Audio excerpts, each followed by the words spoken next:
My wife was 8 months pregnant when I learned the truth. She was cheating on me. I didn't scream. I didn't argue. I simply threw the paternity test results and the evidence of her affair at her feet and told her to get out with nothing. But before the silence in my house could even settle, the front door swung open. My parents had driven through the night to get here, and the first thing they did wasn't to ask if I was okay. My mother slapped me across the face, so hard my ears rang. "She made a small mistake," my father bellowed. "How can you be so heartless, Ethan? Abandoning your own child." But that wasn't my child. I had been diagnosed sterile years ago. The room froze. And then another slap. My mother's eyes cut into me like ice. Her finger stabbed toward my face as she shrieked. "Everything we've done, all of it was for you, for the Hayes family name. That baby Sarah carries is a Hayes. How dare you throw her out when she's pregnant? Where is she supposed to go?" Their words weren't comfort. They were daggers. And when my father clutched his chest, groaning like a heartbroken man, he still forced the words out. "Your mother's right. We did this for you. You can't have children, Ethan. We couldn't let the Hayes family line die with you." My stomach twisted. My world spun. Good intentions? That's what they called it? Good enough to orchestrate my wife's betrayal. Good enough to let me raise another man's child as if it were my own. Good enough to crush every ounce of dignity I had left. I smiled, a broken, painful smile, and slammed the DNA results onto the table. "Get out!" My mother lunged to the report, shrieking, but I sidestepped her. She stumbled, crashing into the sofa, her hair wild, her fury unhinged. My father held her back, his voice softer now, pleading, "Ethan, please. Sarah's a woman. She's pregnant. Just pretend you don't know. Once the baby is born, it will have your name. We can still be a family." A family. The word cut deeper than any slap. If I was truly family, would they have asked me how I felt? Would they have cared what it meant to carry another man's blood into our house? And then Sarah appeared. Her swollen belly made her steps heavy. Her face streaked with ruined makeup. She collapsed at my feet with dull thud, clinging to my leg as tears fell onto my shoes. "Ethan, I know I was wrong. Please, just this once for the baby's sake. He can't grow up without a father." Karen, my mother, rushed to her side, glaring at me as if I were the villain. "Look what you've done to her. She's carrying our grandson. Do you want their blood on your hands, you monster?" Sarah sobbed harder, playing the part of the helpless, broken woman. "Don't blame Ethan. It's all my fault," she whispered. Then her eyes lifted to mine, soft and desperate. "I did it because I love you. I only wanted to give you the family you couldn't give yourself." And in that moment, surrounded by lies, betrayal, and the very people who claimed it was all for me, I finally saw the truth. They hadn't just broken my marriage. They had broken me long, before I ever had the chance to choose for myself. The words cut through me like glass, whispering, mocking, all because I couldn't have children. I could barely breathe. So this was their answer? Find a stranger, force a lie, and wrap it up as sacrifice for the family name. My voice cracked with grief as I asked her, "So you'd rather I live a lie as long as the Hayes name survives?" Sarah laughed then, a bitter, hollow laugh that twisted in my gut. "You can't have children, Ethan. What was I supposed to do?" I looked at her, at my parents, standing there like a well-rehearsed cast in some cruel play, and my stomach turned with disgust. "If you're done with this performance, get out." My voice shook, but it carried. I tried to step past them, to breathe, to find air that wasn't poisoned by betrayal. But David blocked me, his eyes bloodshot, his voice breaking as he spat out an ultimatum. "If you walk out that door, don't you dare call me father again." Karen lunged to the console, snatching my phone, her face twisted in rage. She raised it high, threatening to smash the one thing that kept me connected to the outside world. "Go on, leave. I'll break this too. Let's see how far you get without us." I moved faster than I thought I could, yanking the phone from her hand. My shove was harder than I intended. She toppled backward with a thud. For a moment, silence. Then her scream split the room, shrill and raw. "Oh, God, my son hit me. My ungrateful son is trying to kill me. What did I do to deserve this?" She wailed, rolling on the floor like a child throwing a tantrum.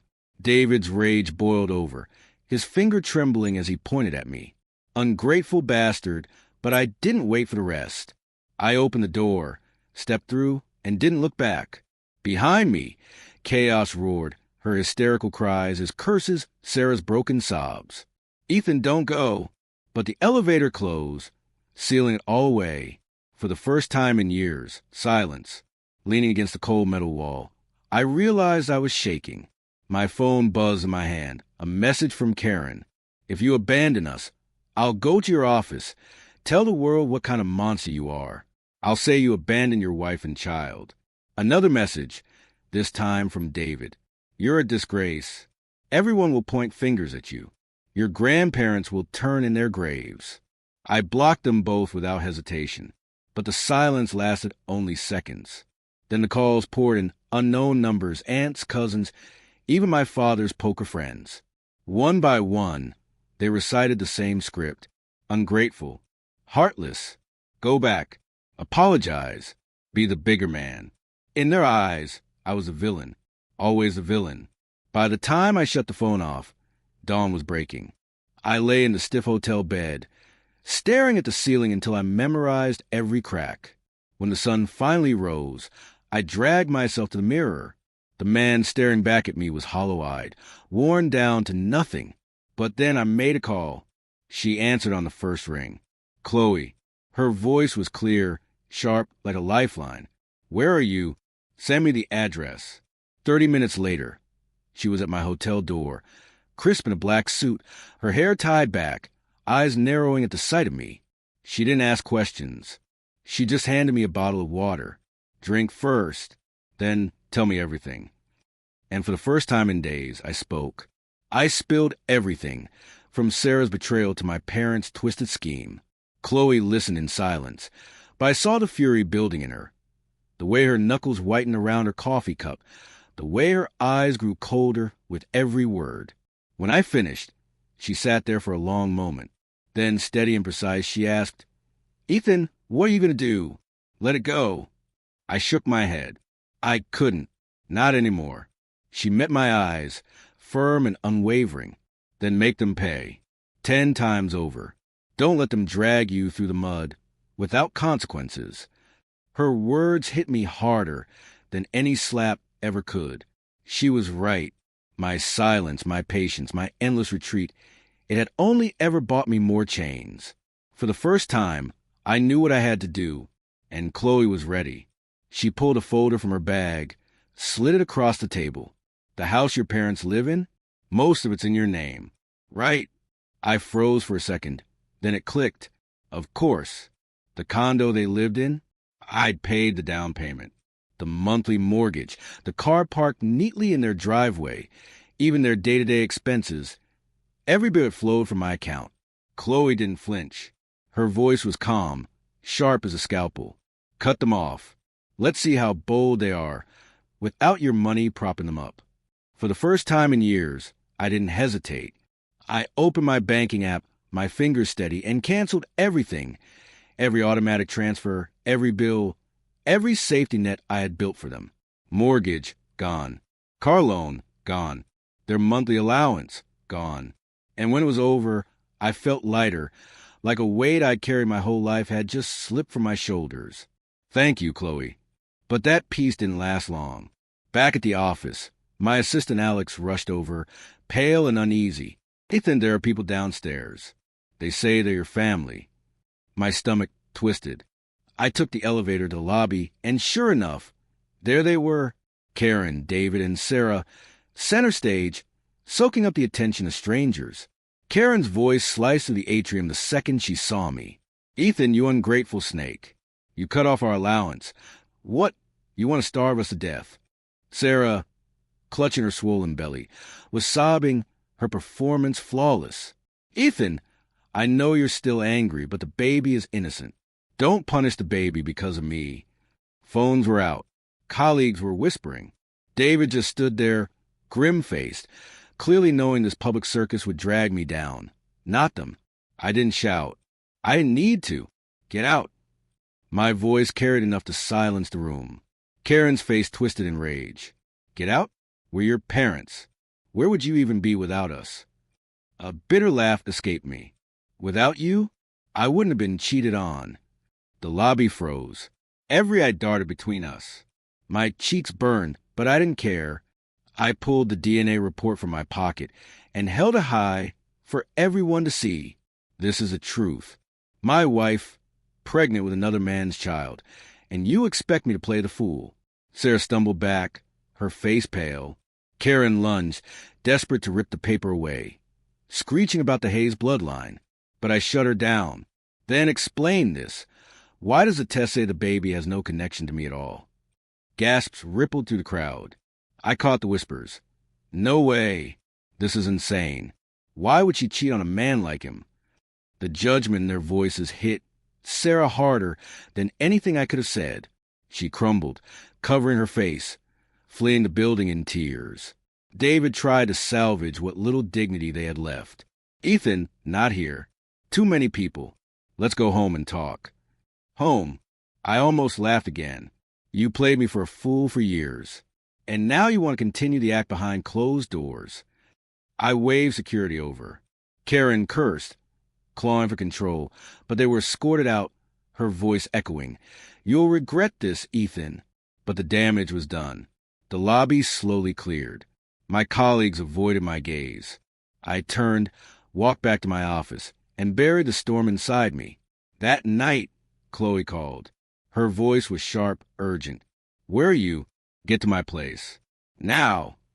By the time I pulled up, my heart was pounding. A crowd had gathered at her building. And there they were again, my parents, Sarah, and women I didn't even recognize, shouting at the sky like prophets of doom. Karen's finger stabbed upward toward Chloe's window. There. That's the homewrecker. She seduced my son, destroyed our family. Shameless. Sarah played her part, sobbing on cue. I'm the one who's been wronged. She came on to my husband. The neighbors muttered, pointing, their curiosity feeding the fire. My blood boiled.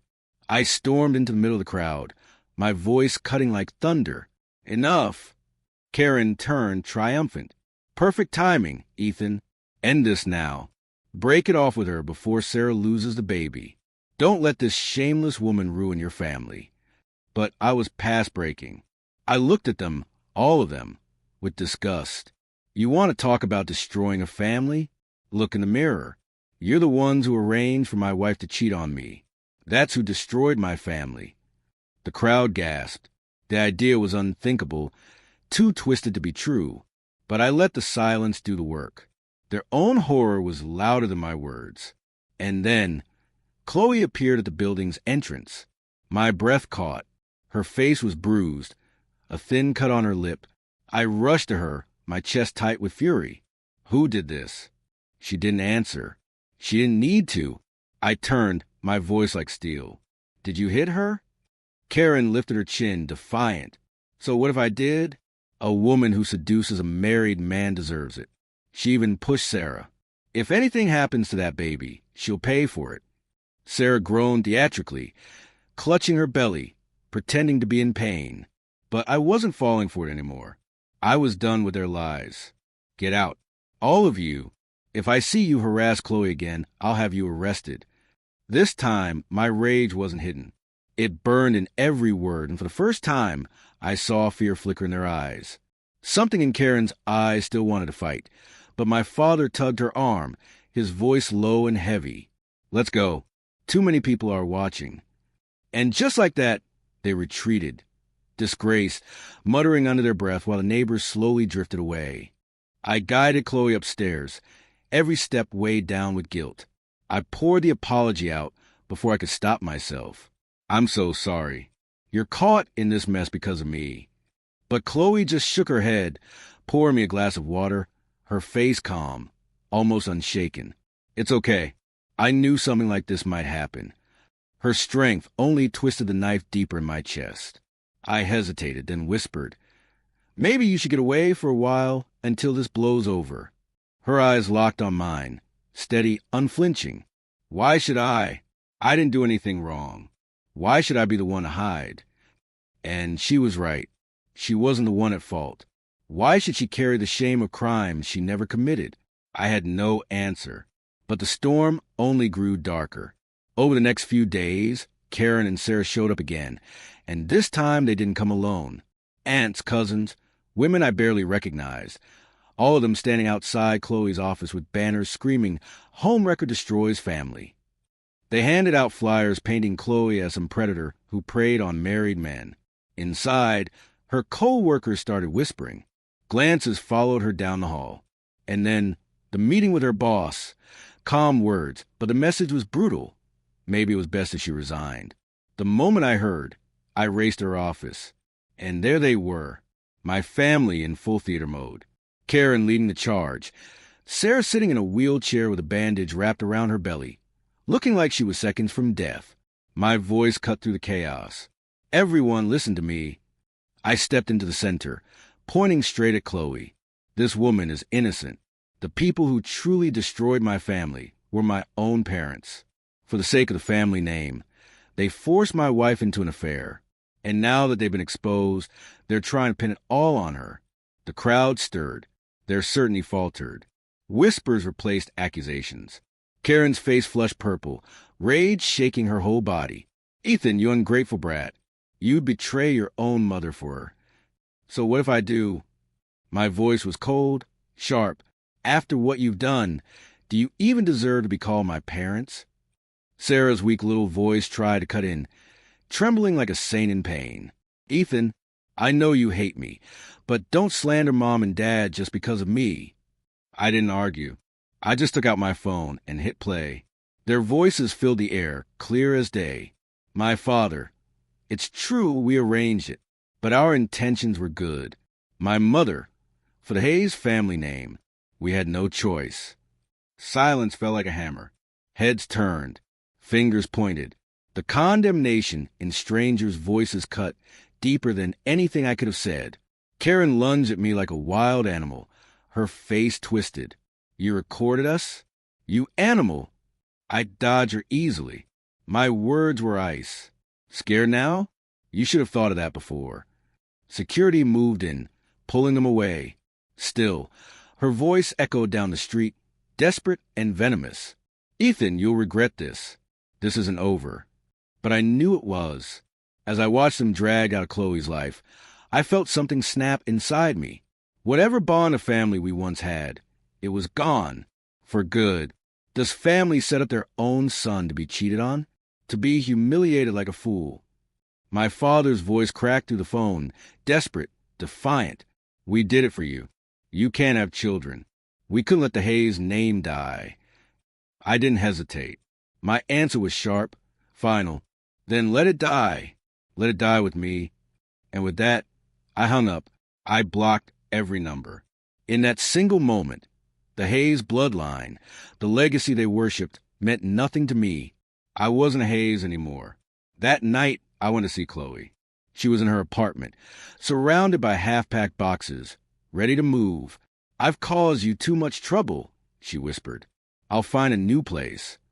I saw the faint bruises still shadowing her face, and guilt ripped through me. "Chloe, you don't have to apologize." But she stopped me. "I know this isn't your fault. I want to do something for you." She froze when I said the words. "I want to be with you, not out of gratitude, not out of guilt, but because I love you." The shirt in her hand slipped to the floor. Her eyes searched mine. "Ethan, do you even know what you're saying?" "I do." I stepped closer, my hand brushing the fading bruise on her cheek. This might sound sudden, but everything that's happened, it's made me realize something. Her voice was a whisper. "What's that?" "Life's too short to waste on the wrong people. And you're the right person." Tears welled in her eyes. "But you've just been through so much. Are you sure this isn't just a reaction?" I took her hands in mine. "I've never been more sure of anything. Chloe, give me a chance. Let me prove it to you." She was silent for a long moment, then finally nodded. "Okay, but one condition." "Anything." "We start over. We forget everything before today." I pulled her into my arms, holding her close. Then we start over. 3 months later, we stood in front of a city hall clerk. No family, no friends, just the two of us, promising forever. She wore a simple white dress, nothing extravagant. But to me, she was the most beautiful bride I had ever seen. On the steps outside, we took our first photo as husband and wife. Her smile was soft, radiant, the kind of smile that could make a man believe in tomorrow. "Ethan," she asked quietly, "do you regret it? Giving up everything? Cutting ties with your family?" I kissed her forehead. "I only regret one thing." Her eyes widened. "What's that?" "Not meeting you sooner." Chloe smiled, her eyes shining with tears. "Well, we've met now." "Yes," I whispered, tightening my hand around hers. "We have." We walked forward together, leaving behind the wreckage of the past. Ahead of us wasn't wealth or legacy or reputation. It was something better, a life built on love, not bloodlines. And that was enough, because a true legacy isn't carried by a family name. It's carried by love. And at last, I had found mine.